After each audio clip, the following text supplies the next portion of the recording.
Hey everybody, Chad Valdez coming at you, the host of the Chad Valdez YouTube channel, and also the host of The Real Talk with Chad Valdez, where you can find a strictly audio format version via Apple Podcasts. And so I invite and encourage you to subscribe to the YouTube channel here for a look and to listen, and also for the full audio version for you to take a listen to when you're behind the wheel, when you're mowing the lawn, or when you're just doing whatever, and you can knock a handful of birds out with that one stone of doing what you're doing and tuning in to the sports talk that I conduct. The latest one was yesterday morning on Friday. I conducted that. It is available for you to go take a listen to dive in and take a listen to some sports talk.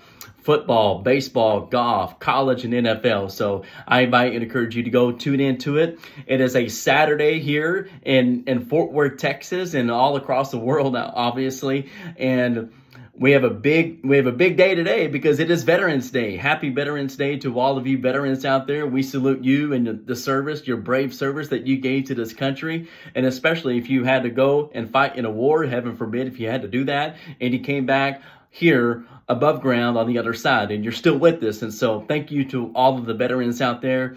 Have a handful of all of my families, my mother's side, my father's side, and also my stepside of family as well. So a big thank you is what I'm trying to say to all the veterans out there. Happy Veterans Day to all of you. We salute you and the brave service that you gave to the country. So I want to come on here really quickly as it's just a few minutes before kickoff of all the big games on Saturday. 12 o'clock Eastern, 11 o'clock noon, 10 o'clock Mountain Time, and 9 o'clock Pacific Time. And so that's all the time zones right now of doing this video here.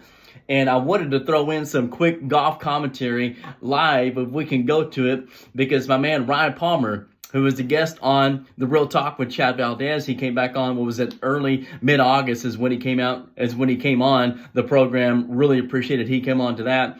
He's having a great round, just finished up his round 3. The third round of the Butterfield Bermuda Championship out there in Bermuda at Port Royal Golf Course.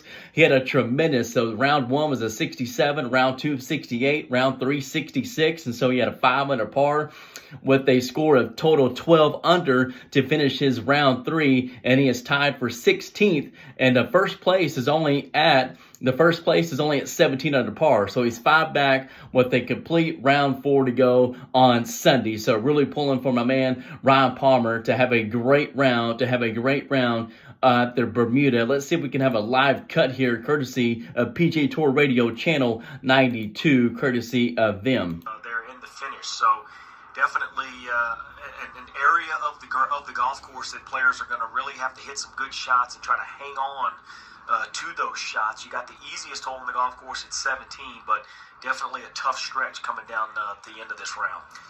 And all these players over this next couple of weekends fighting for jobs for next year. Top 125 make it into the full-time status. All right, there we go. 4 players are tied at 15 under par. As I said, my man Ryan Palmer just wrapped up a great round, 5 under par, and he has a round 4 to go. And so I just wanted to throw some live play-by-play commentary here. I'm a talk radio, sports talk radio, play-by-play junkie, so I wanted to throw that in there for some added sports talk entertainment for all of you. So it's just a couple of few minutes until kickoff of all the big games, and there's a big one in Happy Valley, State College, PA, State College, Pennsylvania. You got the Michigan Wolverines on the road there to play up Penn State, which that kickoff is about to be here in just a few minutes. And that is the main reason why I wanted to come on here. Oh, I can't forget, I wanted to throw in some Texas Rangers, some quick Rangers commentary, big awards that they got. And I'll have that at the conclusion of this as I'll wrap it up here very, very shortly. So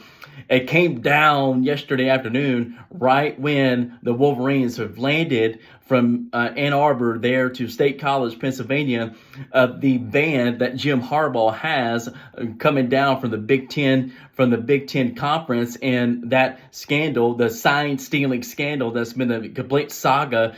And, Kirk Herbstreit said it, I think it was Kirk Herbstreit that said it best, who would have known that the suspension earlier in the season with the 3 games was just going to have a warm-up, have a preview of later in the season of another suspension to Jim Harbaugh. I think that might be college football history, that a Division I head football coach, as this been suspended twice in the same season. I mean, that's just unheard of. And so they got a little bit of a preview early in the season of having a suspension on him, and then latter part of the season, 3 weeks left to go, suspended, a sideline ban. And when I first heard that before reading it, well, sideline ban, does that mean he can coach from the coach's booth, from the press box, if you will, from the coach's box? And no, that was not the case after I read into it. And so they filed an appeal as soon as after the suspension came down, but there's going to be no ruling. So he is for sure out of the game today. I guess he's in a locker room or something. He is banned from the sideline. Now, even though if it still upholds for the next 2 weeks, next week they're in Maryland for a road game versus Maryland. And then November the 25th is when they're at home at the Big House to host their rival, their longtime nemesis, Ohio State. They beat them back-to-back seasons. And so if he's out of that game, that is going to be, oh my God, something else. Oh my God, unbelievable. And so that is still the case to come, if I'm not mistaken, where the appeal is not going to be, or the hearing is not going to be conducted until probably Monday. And if he is out for the next 2 games on top of this one, you talk about just a tainted season. A quick word about the sign stealing scandal. I've asked a couple of football coaches and a couple of other people as well. Man, what is your word on that? And basically, it has been more favorable of, it's sad that he's getting suspended because so many other teams and coaches are doing it.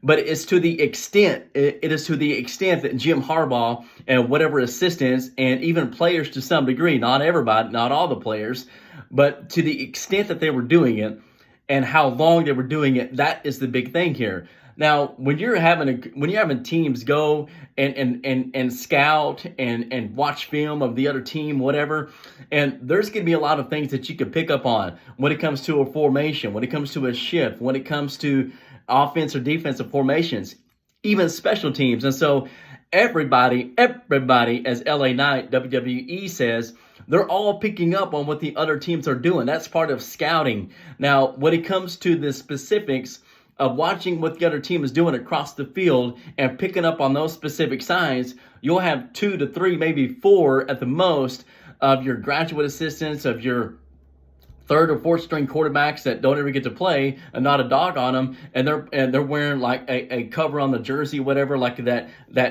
you know what I'm talking about, just a decoy, if you will, and having all kinds of signals here, having all kinds of signals, whatever, 1, 2, 3, 4, this, that, just like in baseball. Remember the third base baseball coach, he would do this, he would do this, that, and whatever that was, other teams would pick up on that.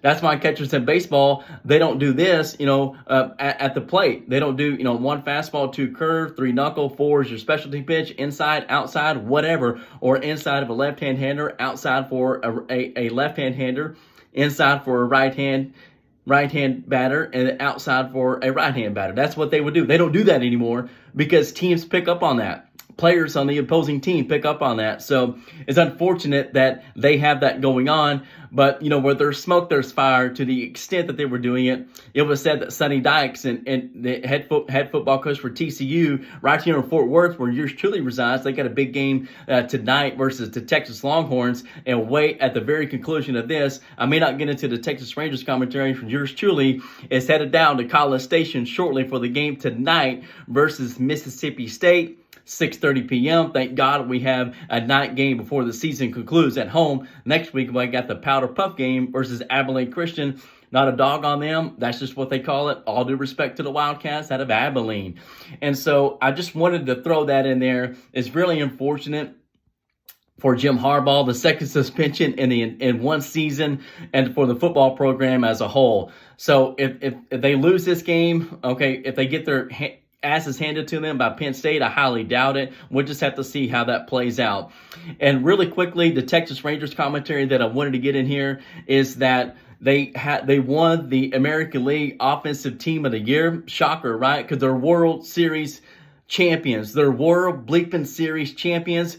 Corey Clutch Seager and Marcus Semien, that 1-2 punch right there in the middle, shortstop, second base, both of them got the Silver Slugger Award, the second for Corey Clutch Seager. 1's not enough. 3 is not going to be too many. So look for more Silver Slugger awards for Corey Seager, and also Marcus Semien. So I wanted to throw some quick Rangers commentary. Bruce Bochy's coming back. Speaking of baseball, that's how baseball go for Ron Washington and the Los Angeles Angels of Anaheim. They got them a new manager, a World Series appearance, if you will, a American League Championship winning manager.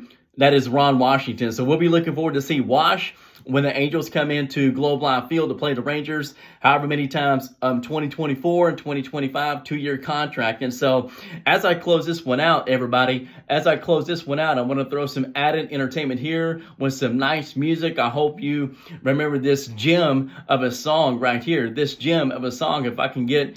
Let's go ahead and work the volume here, everybody. I mean, come on. Good God, I'm trying to throw some added entertainment in here. Let's go ahead and stop the golf commentary. Let's stop that. Let's get back to some music here. Added entertainment for all of you. Hopefully, you're going to remember this song right here.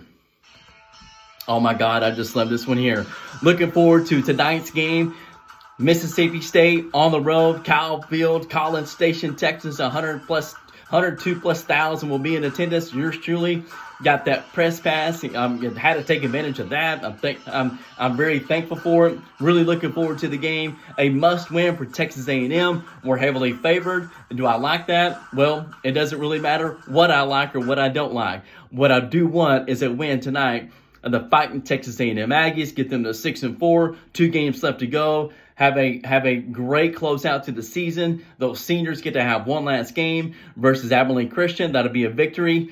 And we will need, if we get a win over LSU to close out the season, the first win on the road in a long time, that will be a great way to close out the regular season with a bowl game coming up as well. As always, tell a family member, tell a friend. Till next time, I'll catch you on the next one. This is the Chad Valdez YouTube channel.